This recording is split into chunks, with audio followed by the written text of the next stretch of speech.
Dickson सही कर लिया, हमने टेक्स्ट को भी समझ लिया। अब क्या, अब परफॉर्म करना है। तो जो हमारे फिर से वही भरत मुनि थे, उन्होंने कहा कि भैया परफॉर्मेंस जो होती है ना, वो रसों के बगैर और भाव के बगैर तो हो ही नहीं सकती। और हम अपनी आवाज के थ्रू या अपने बोलने के तरीके से किस प्रकार से परफॉर्मेंस लेकर, तो उन्होंने कहा कि जो हमारे पाठ्य गुण हैं, मतलब जो उनमें गुण है, जो उसमें मेन चीज है, जो जो किसी भी चीज में जो गुण होते हैं, जो काव्य के गुण हैं, अगर हम उनको समझ लें तो हम अच्छे से परफॉर्म कर पाएंगे। इसको उन्होंने बहुत सिंप्लीफाई कर दिया। उन्होंने कहा कि जो 7 स्वर हैं, 7 स्वर से आप समझ गए ना, सा रे गा मा, हाँ, जो सरगम है उसको आप प्रॉपरली पहले तो सीखो। एक एक्टर को इन स्वरों की जानकारी होनी अति आवश्यक है। तो उसको तो आप सबसे पहले सीखो कि कहाँ से बोले जाते हैं।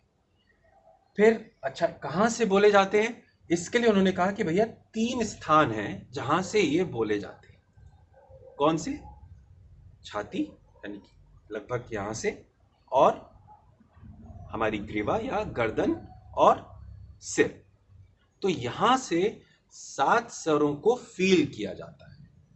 ठीक, यहां से फील किया जाता है। तो फॉर एग्जाम्पल आप प्रैक्टिस कर सकते हो। जैसे सीधे खड़े हो जाओ, हम लोग करते हैं ये वाली एक्सरसाइज, अक्सर करते हैं, हम थिएटर में भी करते हैं। सीधे खड़े होके और बोलेंगे सा। ठीक है, तो फील करो, देखो सा कहाँ से आ रहा है, वो यहां से आ रहा है। ठीक, और रे, रे, ठीक है, तो वो यहाँ कहीं गर्दन और यहाँ छाती के बीच में से कहीं से आ रहा है। ठीक है, तो इन स्वरों को फील करो। ठीक, स्थान ये होते हैं। ठीक है, अब आगे आ जाओ। ये स्वर हमने प्रैक्टिस कर लिए, और सबसे मजेदार बात पता है क्या है? इन स्वरों की जानकारी क्या होनी चाहिए?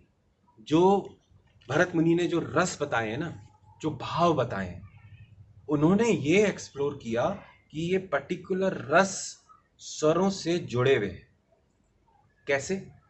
जैसे उन्होंने कहा कि वीर रस, रौद्र रस और अद्भुत रस, ये सा और रे से निकलता है। सा और रे से जुड़ा हुआ है। एक बार ट्राई करो, कोई भी लाइन ट्राई करो।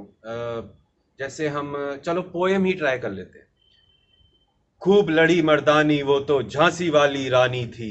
ठीक है, तो अब देखो इसमें वीर रस है, तो जब आप इसको पढ़ोगे, इसको जब प्रैक्टिस करोगे, अच्छे से परफॉर्म करोगे, तो आप फील करना इसमें सा का बहुत उपयोग हो रहा है। ये आवाज एकदम यहां से निकल रही है, एकदम ये गहरी आवाज। लड़ी मर्दानी वो तो झांसी वाली रानी थी। तो देखा, ये जब हम बोल रहे हैं तो इसमें सा और रे स्वर ज्यादा आ रहा है, वो हम फील कर पा रहे हैं। ठीक है, अब आ जाओ करुण रस पे।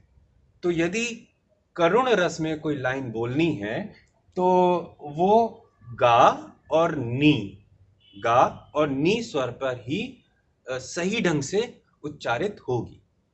जैसे अब यही वाला कविता ले लो आप, है ना, कि खूब लड़ी मर्दानी। तो जब हम इसको करुण रस में बोलेंगे कि भैया रानी साहिबा मर गई हैं, जो कुछ भी है वो एक करुण रस डालना है, तो खूब लड़ी मर्दानी वो तो झांसी वाली रानी थी, है ना। तो हम स्लो हो गए, तो आप फील करो उसको कि वो आ गया नी पर और गा पर, है ना। तो जो करुण रस है वो नी और गा से लिंक्ड है आपस में। अब आ जाओ हास्य और श्रृंगार। ये दोनों जो रस हैं, ये हमारे मा और पा, इनसे लिंक्ड है। तो जब आप इस लाइन, इस रस की कोई भी लाइन बोलेंगे, तो वो यदि आप सही रूप में बोलेंगे तो वो मा और पा, इन स्वरों से मैच करेगा। ठीक, नेक्स्ट है हमारे रस भयानक और विभत्स। ये कनेक्टेड है धा, धा से। ठीक है, तो ये तो हो गई हमारी सरगम की बात कि सरगम किस प्रकार से किसी भी रस से जुड़ी हुई है। और यार अब अगर तुमको इस चीज को अच्छे से समझना है ना, तो एक काम करो, जो लाइव कॉन्सर्ट्स देखिए, लाइव कॉन्सर्ट्स खासतौर से आप देखिए जगजीत सिंह साहब के, या किशोर कुमार साहब के, या पंकज उधास साहब के। ठीक है, क्या जगजीत सिंह साहब के लाइव कॉन्सर्ट कैसे देखेंगे? अरे यार, तुम ना मतलब एकदम रहोगे भोंदू। भैया, यूट्यूब के ज़माने में जी रहे हो, 4G है और लाइव कॉन्सर्ट्स हैं। ठीक है, आप उसको स्ट्रीम करिए, देखिए आराम से। तो जब आप उन लाइव कॉन्सर्ट्स को देखेंगे और सुनेंगे, तब आपको पता चलेगा कि जो वो राइट स्वर लगा रहे हैं, जब वो किसी शब्द को सही तरीके से बोल रहे हैं, उसको उच्चारित कर रहे हैं, तो जो ऑडियंस थी वो किस प्रकार से रोने लगती थी। अब ये रोना या भावनात्मक होना क्यों था? जगजीत सिंह साहब की गायकी की वजह से नहीं था।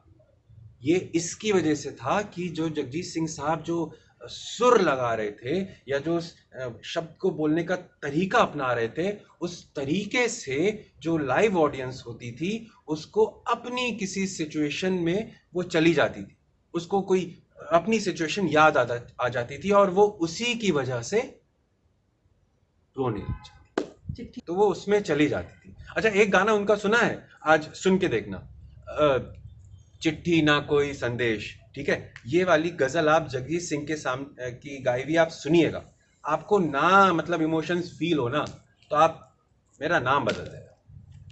ठीक, तो देखो, गायकी भी अपने आप में कितनी बड़ी अभिनय है, कितना बड़ा अभिनय है ना, गायकी में भी। तो ये तो हो गई हमारे स्वरों और रस का जो मेल है उसकी बात।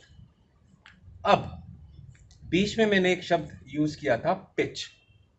ठीक है, थोड़ा सा मैंने समझाने की कोशिश भी की थी, लेकिन अब हम उस पिच के ऊपर और थोड़ा डिटेलिंग में बात करते हैं। पिच क्या है? पिच देखो, 3 पिच है बेसिकली। कि अगर कोई दूर खड़ा है ना, तो दूर खड़ा है, तो और हम उससे बात कर रहे हैं, तो वो पिच ऑटोमेटिकली थोड़ा ऊंची होगी, हाई पिच होगी।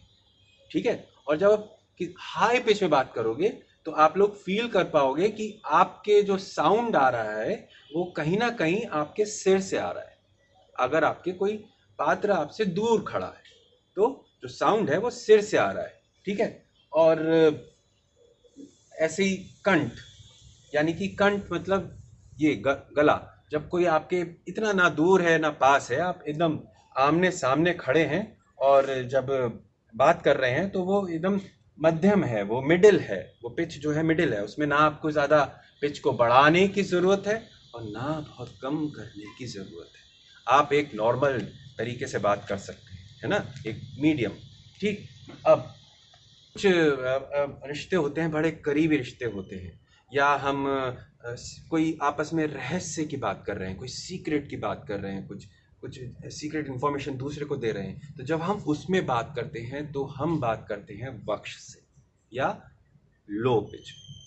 ठीक है, कि लो पिच में हमको ये बात, हमको बहुत सारे लोगों को सुनाने की आवश्यकता नहीं है, ये हम बस आपको सुनाना चाहते हैं। ठीक है, तो जिस प्रकार से मैंने अभी अपनी पिच एकदम लो कर ली, उसी प्रकार से जब आप सीक्रेट की बात करोगे, या और भी बहुत सारे इमोशंस हैं, और भी बहुत सारी चीज़ें हैं जिसको आपको लो पिच में करने की आवश्यकता है, तो वो साउंड हम फील करते हैं वक्ष। ठीक, तो ये देखो कितना सारा अभी हमने कच्चा चिट्ठा यहाँ पे बात हुई, इतने सारे कच्चे चिट्ठे की बात हुई। अब हमने सब कुछ समझ लिया, हमने डिक्शन सही कर लिया, हमने काव्य के गुण समझ लिए, व्याकरण समझ में आ गया, टैक्स समझ में आ गया, 5 Ws पे काम हो गया, कि भैया किरदार का ऑब्जेक्टिव क्या है ये भी समझ में आ गया, सब कुछ समझ में आ गया। अब हम रेडी हो गए परफॉर्मेंस के लिए, और अब हम करेंगे एक्टिंग। नहीं, ऐसे थोड़ी ना करने देंगे हम एक्टिंग, हैं? इतनी जल्दी एक्टिंग थोड़ी ना करने देंगे, हैं लल्लू? हैं? ऐसे नहीं होगी। अरे दद्दा, जब तक आप पॉजेज नहीं लेना सीखोगे। नहीं। लल्लू, ऐसे नहीं सीखने देंगे एक्टिंग, है इतनी आसानी नहीं है, इतना आसान नहीं है एक्टिंग करना, है ना। जब तक आप पॉजेज और लय यानी कि रिदम सही से नहीं सीखोगे, तब तक सब कुछ ये जितना भी तिया पांचा हुआ ना यहाँ पे, सब गू गोबर हो जाएगा। समझ में आई? हाँ। तो पॉजेज और लय, पॉजेज तो बहुत इंपॉर्टेंट। जैसे एक एक और बहुत अच्छे एक्टर हैं, उनकी एक फेमस लाइन है, किसी फिल्म में बोली है। वो लाइन है कि नंदनी कुछ, वो तो बार बार बोलते हैं, फिर से बोलते हैं वो, नंदनी कुछ नहीं।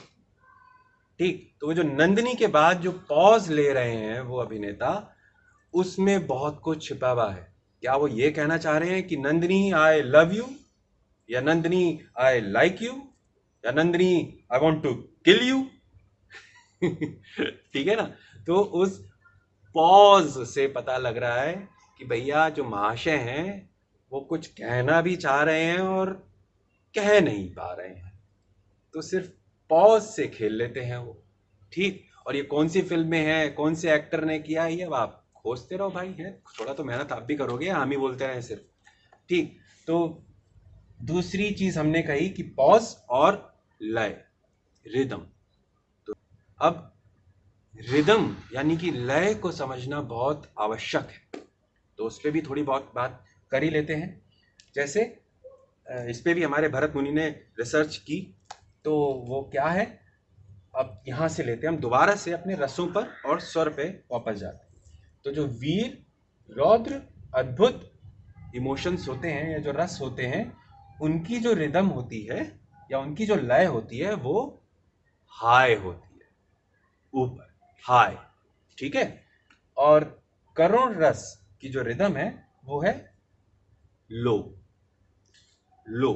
ठीक, और श्रृंगार रस की जो रिदम है वो है मध्यम, ना ज्यादा हाई ना ज्यादा लो। जो स्पीड है उसकी, वो ना ज्यादा तेज है और ना ज्यादा धीरे।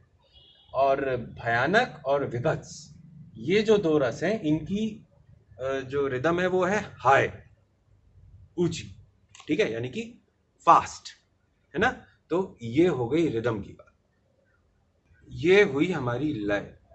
तो इसको जानने के लिए आप नाटक पढ़िए, है ना, साहित्य पढ़िए, गद्यांश पढ़िए, फिल्में देखिए, फिल्मों की स्क्रिप्ट पढ़िए, खूब सारा साहित्य पढ़िए, खूब कहानियां पढ़िए, तब आपको इस रिदम की जानकारी होगी। आपको समझ में आएगा कि ये रिदम या लय क्या है। ठीक, अब ये सब तो हो गया। एक चीज और बताओ, जो भरत मुनि ने भी बताई थी। भरत मुनि ने यह कहा था नाट्य शास्त्र लिखते टाइम कि भाई जो राजा लोग हैं या जो देवता लोग हैं वो संस्कृत भाषा का प्रयोग करेंगे, और इनके अलावा जो भी पात्र है नाटक के अंदर वो प्राकृत यानी कि बोलचाल वाली भाषा जो है उसका प्रयोग करेगा। ठीक है, तो ये तो हुई प्राचीन बात, ये हुई संस्कृत की बात। लेकिन ये चीज आज भी यूज होती है। कैसे? अब जैसे हम सामने वाला जो किरदार है या जो एक्टर है वो बंगाल को बिलोंग करता है, लेकिन जो उसका किरदार है वो है हरियाणवी। तो जब तक उसे हरियाणा के डायलेक्ट की जानकारी नहीं होगी, तब तक वो कैसे सच्चाई के साथ वाचिक अभिनय कर पाएगा हरियाणवी किरदार। ठीक, तो इन सब चीजों के साथ हमें अलग अलग डायलेक्ट की भी जानकारी होनी चाहिए। और अगर आप ने डायलेक्ट की जानकारी लेनी है, या चलो इसको आपने गैंग्स ऑफ वसईपुर देखी है, देखी है ना, है। अब देखो उसमें सारे किरदार जो है ना, वो एक तो बहुत मस्त पिक्चर लगती है डायलेक्ट के उसमें, कि उसमें आप सारे किरदारों को देखना, सब ना उसमें गैंग्स ऑफ वसईपुर में, मतलब जितने भी अभिनेता हैं वो अलग अलग प्रांतों से आते हैं, लेकिन उन सब ने एक ही डायलेक्ट अपनाया है। ठीक, तो आपको डायलेक्ट की नॉलेज होनी बहुत आवश्यक है। अब इसी में हम बात करें एक इंटरनेशनल एक्ट्रेस की, जो बहुत से लोगों की फेवरेट है, एक्ट्रेस है, वो हैं मेरिल स्ट्रीप। वो डायलेक्ट के मारे ही फेमस हैं। मतलब वैसे तो बहुत अच्छी एक्ट्रेस हैं, उनको सबसे ज़्यादा बार ऑस्कर नॉमिनी किया गया है, ठीक, लेकिन वो जो उनका प्लस पॉइंट है वो है डायलेक्ट। आप उनको एक्टिंग करते हुए देखना, जब वो अमेरिकन बनती हैं तो वो एकदम अमेरिकन अंग्रेजी में बात करती हैं, अमेरिकन इंग्लिश में बात करती हैं। जब वो ब्रिटिश बनती हैं, अभी उनकी एक फिल्म आई थी जिसमें वो ब्रिटिश प्राइम मिनिस्टर बनी थी, तो आप उसमें देखना कि वो जब उसमें बात कर रही है ब्रिटिश इंग्लिश में, तो आप ढूंढ ही नहीं सकते कि भैया ये बंदी अमेरिका को बिलोंग करती है या ब्रिटेन को बिलोंग करती है। आपको पूरा लगेगा कि ये जो एक्टर है ये ब्रिटेन को ही बिलोंग करती है। तो वो एक बहुत अच्छी एग्जांपल है इस चीज़ की, ठीक। और भी बहुत अच्छे एक्टर हैं हमारे इंडिया के। अगर आप वॉइस मॉड्यूलेशन में आज की डेट में किसी एक्टर का नाम लो तो वो हैं अजय देवगन साहब, है ना। तो आप अजय देवगन साहब की फिल्में देखिए, अच्छी फिल्में देखिए उनकी, आप उनसे बहुत कुछ सीख पाएंगे वॉइस मॉड्यूलेशन को लेकर। आप वो महान एक्टर जिनका मैं नाम नहीं लेना चाहता जानबूझ के, क्योंकि सब कहेंगे कि सर वो आपके फेवरेट एक्टर हैं, आप उनकी फिल्में देखिए, वो पारंगत हैं इसमें, और वो आज वाचिक अभिनय के मारे एकदम बुलंदियों को छू रहे हैं, ठीक है। तो ये तो हुआ सेकंड गियर की बात, वाचिक अभिनय, ठीक। अब क्या, कुछ नहीं काम करो और वेट करो नेक्स्ट एपिसोड का। फिर से रिसर्च करके वापस आएंगे और बात करेंगे तीसरे गियर की, यानी कि आहार, ठीक है। और तब तक